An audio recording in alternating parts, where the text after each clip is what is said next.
Today I want to talk to you about something we've all faced at some point in our invention licensing journey. Fear, frustration, and yes, that overwhelming feeling of wanting to quit. I get it. It's not always easy, but I am here to tell you that these emotions are normal, and more importantly, they are conquerable. So stick around to learn how to overcome doubt and for some practical steps for helping you to get better results when pitching for license. Hi, Lisa Lloyd here with more tips and tricks to accelerate your invention licensing success. Your support means the world to me, and you can help me keep creating more free videos like this by liking, subscribing, and leaving your comments below. And if you're curious to learn more, then please feel free to check out the links below for more of my resources for inventors.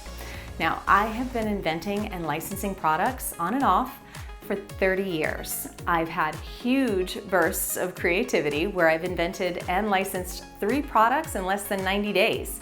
But I've also had my fair share of dry spells that were driven by frustration and fear of failure. Sound familiar? Well, fear of rejection, fear of failure, or even fear that your invention just might not make it happens to all of us. Every inventor faces these emotions. What's key is how you handle them. But here's the thing, fear isn't a stop sign. It's just part of the process. One of my favorite quotes is from Thomas Edison. We've all heard it. I have not failed, I've just found 10,000 ways that it won't work. Don't just gloss over that. Imagine all of the money and time and even the people that were depending on him for a job to succeed back then. Imagine the feeling after the 10th failure, or even the 50th failure, but failing 10,000 times? Do you have that kind of determination?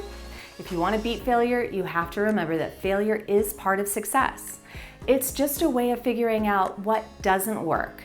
So instead of seeing fear as a roadblock, try to reframe it. Each no gets you one step closer to a yes, as long as you're learning every time. And as I've been known to say, no doesn't mean no, just not that way. You just need to take small, actionable steps. Break down the licensing process so that it doesn't feel overwhelming. That's why I created my stage gate process, so that I could break everything down into simple steps so that I could just stay focused on each one of them one at a time and not get overwhelmed. Then, by succeeding with each of those small steps, I have the confidence to keep going and am not overwhelmed with the big picture. If you'd like to learn more about my process, then check out the link called Ninja Inventor below, or book a free call and I will share that process with you.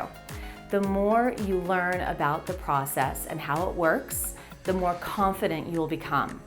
Fear comes from the unknown, so arm yourself with knowledge. Now, let's talk about frustration. When you're sending out pitches or pitch even after pitch and hearing nothing back, it can feel like you're spinning your wheels. I've been there. The key here is to set realistic expectations. Licensing takes time, often even a few years based on the time that you can invest in it, from the moment that you have the idea to a fully executed deal.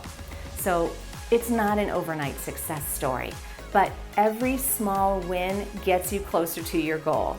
Remember, getting ghosted or being rejected isn't personal. It's an opportunity to refine your approach. Take breaks if you need to avoid that burnout. I've literally taken years off at times. Just don't quit. You can always tweak your pitch or rework that prototype or target even a different company. It's all about focusing on what you can control. And let's be honest, there are days when you feel like throwing in the towel. It happens to the best of us, but before you do, take a step back and then reconnect with your why. Why did you take action on your idea in the first place? What's the impact that you want to make with your invention? Another key strategy is to surround yourself with supportive people. Join an inventor community. Find a mentor or even just talk to fellow inventors who understand what you're going through. Trust me, having people around you that gets it makes a world of difference. I don't know what I would do without my Ninja Inventor community. We all support each other, and even if we want to take a break and come back, these are my people. All right, now let's get into some quick practical steps that you can take to get unstuck if you are at the point of presenting your product and just not making any progress. I've been doing this for 30 years, and not just as an inventor and mentor, but also as an advisor to startups in my role as entrepreneur in residence for several startup accelerators and also as a venture mentor at Arizona State University. And in all of that experience, I've learned that when you are unsuccessful with pitching, getting a product licensed, it always boils down to these three things. It is either your pitch, that's what you say and how you say everything verbally or in writing, or it could be your product, which means you're calling on the wrong types of companies for that type of product, or it's just not a good enough product. Or thirdly, it could be your presentation, which is your sell sheet or your pitch deck, the marketing materials.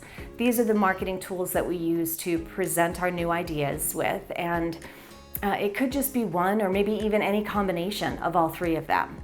So for your pitch, for example, if you're emailing or DMing folks at companies with your sell sheet, that's your initial pitch, right?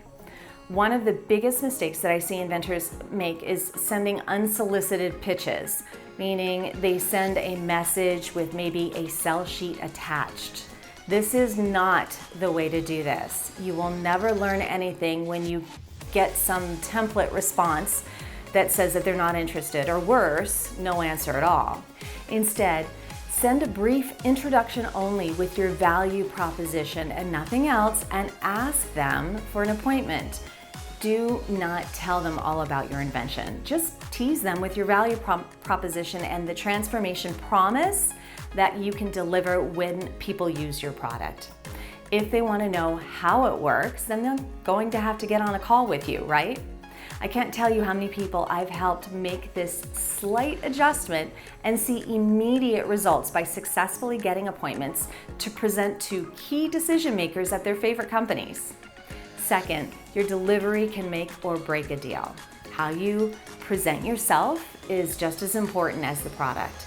If you come across poorly or seem difficult to work with, it could end things even before they get started. That's why it's in your best interest to practice and rehearse your presentation. Be honest, authentic, and maintain a learning mindset. Avoid arguing or forcing your perspective. Let them be the experts of their business while you remain the expert on your product. If you're reasonable and have a strong product fit, then deals will follow. People want to work with someone who is professional and easy to collaborate with. Makes sense? I can't guarantee anyone will ever get a license without a crystal ball, but I can guarantee your odds are dramatically better when you pitch like a pro. Make sense? Next, we have to see if it's the product that's the problem. When companies tell you it's not a good fit, the issue might be with the product itself. The feedback could indicate one of two things. Either you're targeting the wrong companies with that type of product, or they're not being upfront with you about their disinterest in your solution. That's why it's crucial to present in person or via a call. Without direct feedback, it's difficult to pinpoint the exact issue. This process helps you to understand whether the invention needs maybe some rethinking, such as making an adjustment or adding missing elements.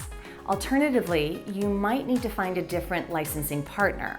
For instance, if you're pitching a new tool made from some expensive material with a lifetime guarantee to companies that specialize in cheap or even disposable tools, it's likely not a good match.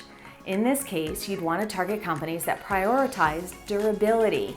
Your value proposition must align with what is important to that company. And finally, your presentation is critical for two reasons.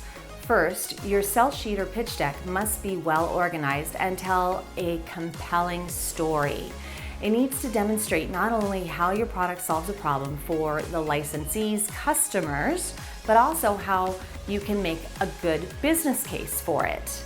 Don't overlook important details like cost of goods or other relevant information that the company needs to evaluate whether it's worth committing their time and their resources to go back and do the due diligence and fully vet your idea. You won't secure a license without them taking these steps. So it's critical to provide enough information to inspire that level of commitment and move closer to a licensing deal. So if you're feeling stuck right now, I want to leave you with this. Every great inventor has faced fear, frustration, and setbacks. But those who succeed are the ones who keep going.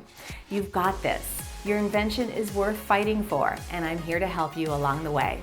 If you found today's video helpful, don't forget to hit that like button and subscribe to the channel for more tips on how to license your invention.